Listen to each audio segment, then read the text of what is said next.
अब क्या बताते हैं कि ये दम टूटे पिंडा फूटे, हो लेखा दरगाह माही, उस दरगाह में मार पड़ेगी, जम पकड़ेंगे बाही। फिर कहते हैं मृत्यु के उपरांत कुल परिवार तेरा सकल कबीला, यानी अपने कुल के लोग, मसलत एक ठहराई, एक राय हो जाती है सबकी। क्या राय होती है? उठाओ उठाओ, जल्दी करो, ले चलो, फूको इसने, ना तो 2 दिन रख लें तो इसमें कीड़े चल पड़े। कुल परिवार तेरा सकल कबीला, मसलत एक ठहराई, बांध पिंजड़ी आग धर लिया, फिर मरगट को ले जाई। अग्नि लगा दिया जद लंबा फूक दिया उस ठाही। और कहते हैं प्राण उठा फिर पंडित आए, पाछे गरुड़ पढ़ाई। अब वो शरीर भी फूक दिया, खत्म कर दिया, जीव चला गया जहां उसने जाना था। वो अपने कर्मों के अकाउंट कराने के लिए लाइन में खड़ा है, और पीछे नो के गुरु जी आगे पुराण उठा के नो कहता है गुरुड़ का पुराण कराओ, गुरुड़ पुराण का पाठ कराओ, इसलिए उसकी गति हो जाएगी। कबीर परमात्मा कहा करते थे कि गुरुड़ पुराण का पाठ अब कराने से उसकी गति नहीं हो सकती, क्योंकि सदग्रंथों में वो ज्ञान है कि मनुष्य जीवन प्राप्त करके कौन से कर्म करने चाहिए और कौन से ना करने चाहिए। अब वो तो गदावणन की सीरीज में खड़ा है, और यहां गरुड़ पुराण पढ़ने लग रहे तुम। ये गरुड़ पुराण पहले पढ़ाना चाहिए था उसने, ताकि बुरे कर्मों से बचता, अच्छे कर्म करता। इस पुराण में ई पढ़ाओ हो, एक आदमी को ऐसा था, उसने ऐसे कर्म करता था, उसकी आंख फूट गई। एक व्यक्ति ऐसे पाप करता था, उसके एक हाथ कट गया। एक ऐसे पाप करता था, उसका बेटा मर गया। परमात्मा कहते हैं ये पहले पढ़ाना था उसको, ये मरे पाछे पढ़ाए जाओ, वो तो लिया जो होना था उसका। अब आगे क्या बताते हैं, नर से तीतू पशुआ की जय गद्दा बैल बनाई, ये 56 भोग कहाँ मन भोरे, कि तो कुर्डी चरने जाई। ओए होए, अनमोल जीवन नाश कर दिया। अब क्या दुर्गति प्रारंभ होगी आपकी, कि मनुष्य से तू फिर गधा और बैल बनेगा, और ये 56 भोग कहाँ मन भोरे। ये सुंदर आहार आप देखना, जब प्यास लगती है जल पी लेते हो, भूख लगती है खाना खा लेते हो, कभी हलवा खीर पूरी सारी सुविधा उपलब्ध है आपको।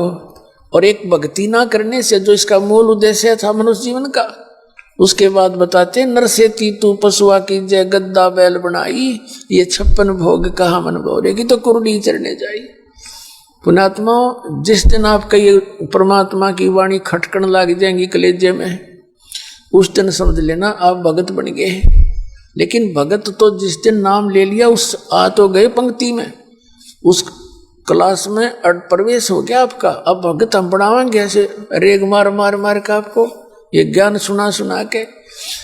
अब जितना अंतःकरण का पाप हटता चला जाएगा, पाप कर्म छटते चले जाएंगे, उतनी ही ये सब बातें आपको स्वीकार्य होने लग जाएंगी। प्रथम बार तो ऐसे मन अटपट करता रहता है, लेकिन यहाँ अटपट न गुंजाइश छोड़ो को ना, क्योंकि परमात्मा का ज्ञान इतना गजब का है। परमात्मा कहती है 56 भोग कहाँ मन भोरे। देख कैसे रोते फिरते हमारे भगवान, हमारे परमात्मा हमारे लिए। जैसे किसी का बालक नशा कर रहा हो, लड़का, और बुरा हाल कर रखा उसने, घर का भी सत्यानाश कर दिया, पैसे बर्बाद कर रहा है, तो माता पिता रोते हैं, बेटा ये अच्छा काम को नहीं, इसमें तो बड़े बड़े लुट गए, बड़े बड़े व्यक्तियों के नाश हो गए, पैसे वालों का जो नाश हो गया, जो शराब पीते हैं, इस बुराई ने छोड़ दे मेरा बेटा। वो मानने ना मानने, क्योंकि उसका तो नशा हुआ पड़ा है, तो वो होता है सत्य ही। तो वो भगवान हमारे लिए नो रोता फिरता है, हमारे लिए बता रहा है कि सुखदेव ने 84 भुगती बना पजावे खरगो, तेरी क्या बुनियाद पुरानी, तू पेंडा पंथ पकड़वो।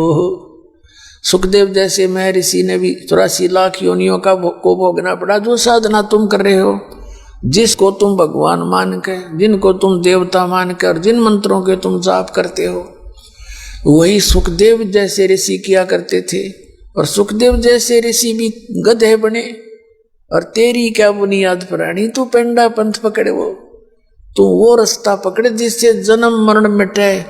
श्रीमद् भगवद गीता अध्याय नंबर 15 के श्लोक नंबर 4 में कहा कि तत्वदर्शी संत की प्राप्ति के उपरांत परमेश्वर के उस परम पद की खोज करनी चाहिए जहां जाने के बाद साधक फिर लौटकर संसार में कभी नहीं आते।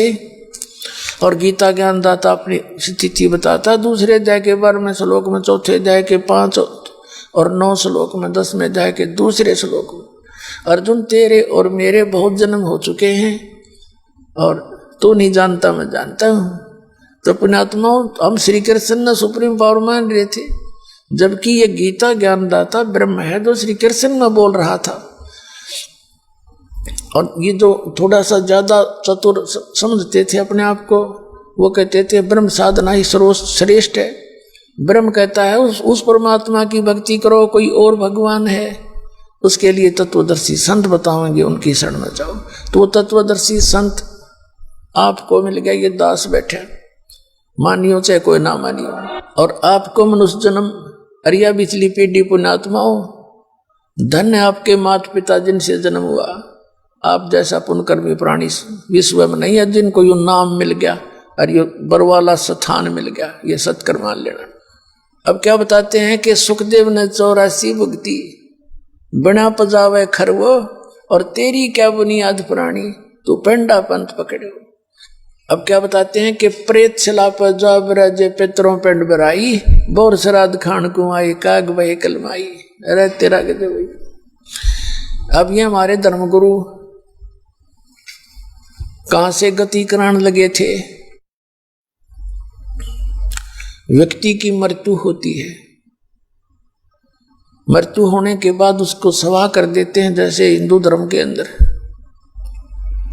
सवा करने के बाद ब्राह्मण बताते हैं, हमारे गुरुजी कहते थे कि इसकी अस्थियों को उठा के गंगा में प्रवाह कर दो, इसकी गति हो जाएगी। अब गंगा में अस्थि भी प्रवाह कर दी, फिर कहा इसकी 13वीं मनाओ। 13वीं किस लिए, गति हो जाएगी, और 13वीं भी कर ली। फिर कहता इसका महीने के अंदर एक अनुष्ठान अवश्य करो। पहले तो 1 वर्ष तक प्रत्येक महीने में ब्राह्मण पंडित आते थे, यानी गुरुजी हमारे, और बढ़िया भोजन बनाते थे और आप खाते थे। फिर 1 वर्ष के बाद वर्षी मना करके फिर कहते थे अब इसकी श्राद्ध निकालो। फिर कहते थे इसका पिंड भरवा दो, यानी सारी क्रियाएं कराते थे। किस लिए कराते थे, कि गति हो जाएगी। गति तो ही नहीं, वह दुर्गति करा के छोड़ दी। कैसे, परमात्मा कहते थे रे भोली सी दुनिया गुरु बिन कैसे है सरिया, रे भोली सी दुनिया सत्य गुरु बिन कैसे सरिया। अब हमारे को कैसे मिसगाइड कर रखा था नकलियों ने। परमात्मा बताते हैं अपने लला के बाल उतरवा वे देख कैंची ना लग जइया। अपने लला के बाल उतरवा वे देखो कैंची ना लग जइया। एक बकरी का बच्चा लेके उसका गला कटैया, रे भोली सी दुनिया सतगुरु बिन कैसे सरिया, रे भोली सी दुनिया सतगुरु बिन कैसे सरिया। जीवित बाप गेल लट्ठम लट्ठा मुवे गंग पुचैया। जीवित बाप गेल लट्ठम लट्ठा मुवे गंग पुचैया। जब आवे आसोच का महीना वो कौआ बाप बनैया, रे भोली सी दुनिया गुरु बिन कैसे सरिया, रे भोली सी दुनिया गुरु बिन कैसे सरिया। अब क्या बताते हैं परमात्मा, एक माई ले जाएगी अपने पोते ने या पोती ने, और गेल पोता पोती की मां ने कहाँ ले जाएगी, अपने इष्ट धाम पर बाल उतरवाने के लिए। प्रथम बाल अपने इष्ट धाम पर यानी माता के वहां चढ़ावेंगे। जैसा मिसगाइड कर रखा है, तो वहां जाके बुढ़िया नाई बैठा होता है वहां पर, बाहर अगर कोई 5 रुपये में बाल कटते होंगे ना, उड़ो 10 रुपये तो वैसे लेगा, क्यों और कोई विकल्प नहीं, वहां कटवाने पड़े उस पर लेकर। तो बुढ़िया केक करेगी, जब उठाओगा ना कैंची के उसने जल्दी हो है, घना की काटनी हो है, तो बुढ़िया कहेगी रे नाई के बेटा भाई धीरे धीरे देख दे मेरे बेटे, मेरी पोते का या पोती का कच्चा सिर से इसका कच्चा सिर कैंची ना लग जाए, ध्यान से देख ध्यान से। और कहते हैं अपने लला के बाल उतरवावे देख कैंची ना लग जाइया। अरे एक बकरी का बच्चा लेके उसका गला कटैया और माता के बैठ कर बोला बकरे का भोग लगाओ। अपना बच्चा तो इतना प्यारा, कैंची का भी डर, अरे एक बकरी का बच्चा उसका गला कटवा दिया, क्या इससे तेरे बच्चे की सुरक्षा होगी? दूनी पाप के भागी होगे। तो अब वो बाल वहां उतरवा दिए, बुढ़िया ने वो बाल लिए और मंदिर में पहुंची।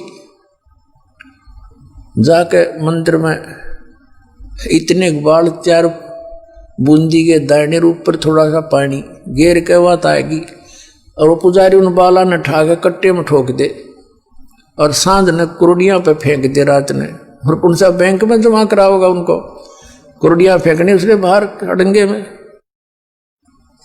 तो परमात्मा कहते तुम इन बाला नाड़े फेंक दियो, कितने चिंता करने की जरूरत नहीं धक्के खान की, कितने कटाओ और कितने फेंको, इस नाम लेने के बाद कोई चिंता नहीं। फिर क्या बताते हैं कि जीवित बाप के लट्ठम लट्ठा है, जिंदा अपने जीवित पिता की तो कदर नहीं, और मरे पाछे गंग पहुंचाइया, गंगा में अस्थि पहुंचाने जाओ। और फिर जब आवे आसौज का महीना, कौआ बाप बनैया रे भोली सी दुनिया। परमात्मा कहते हैं कि कहां से स्टार्ट किया था गति कराना, अस्थि उठवाओ गंगा में डालो, 13वीं करो गति होगी। महीने पहले तो बहुत बड़ा झंझट था, 1 साल तक पीछा नहीं छोड़ा करते। फिर श्राद्ध निकालो, पिंड भरवा दो, मुक्ति होगी। और फिर श्राद्ध निकालो। आसौज के महीने में 16 दिन सेलेक्ट करा खे इन पाखंडिया ने, अमाउस से लेकर पनवासी तक 16 दिन नोट कर रखे। अमावस्या, एकम, द्वितीय, तृतीय, ऐसे। तो जिस दिन इन 16 दिनों में सारे आ जाते हैं, एकम, चौथ, ग्यास, दुआस सारी, तो जिस दिन